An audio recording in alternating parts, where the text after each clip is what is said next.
So, in Warfare Square, there are three basic pillars. There's locations, there are soldiers, and there are players.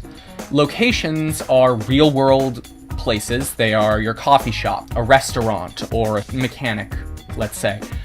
Basically, players will transport troops, will transport soldiers that they collect to these locations and try and take control of them, basically to become the ruler of that location.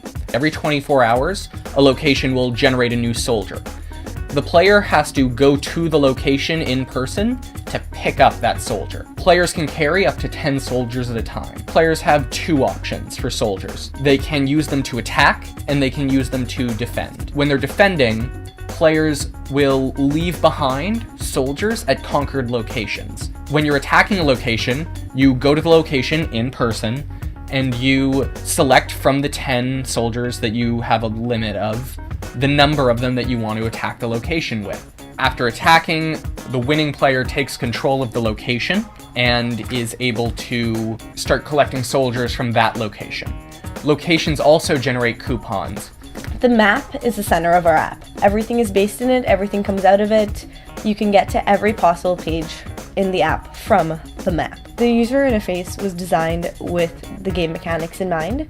We took a document outlining everything that had to be done that the user could do, and we found out how it could be done most efficiently, and we created steps that the user had to go through to get these objectives done. I was primarily responsible for developing the Android app and its functionality. Not so much its user interface, but its actual implementation. What were some of the challenges? Not having programmed a lot of Android before, learning sort of the Android interface, as well as the Google Maps API to bring them together. How does it work in terms of communication between the app and the server? Most of it is just basic JSON.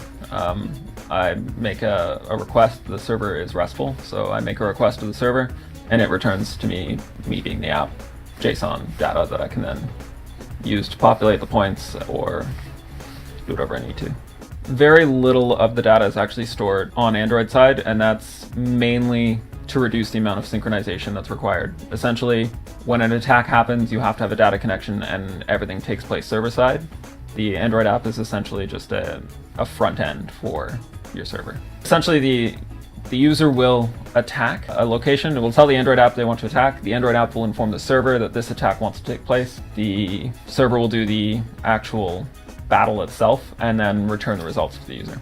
So when I was designing the art, mainly picking the colors and how they were going to be implemented in the app and in the wireframe specifically, I wanted to make it easy for people who didn't know how to use the app to figure it out as they were using it. So initially we picked a color that wasn't used by any other social media applications, and then within the interface we used contrasting colors of blue and orange in order to help the user figure out what they were doing. So I mainly used orange for buttons that were used in interactions a lot. We had a discussion as a team sort of what we felt needed to be included in the coupon. So I ended up including a logo, a description of what the coupon was and what it got you, your picture, the logo of the company that provided the coupon, and something that can be used by the cashier redeeming the coupon for you, like a QR code or a scan code or a number that they can input into their cash register.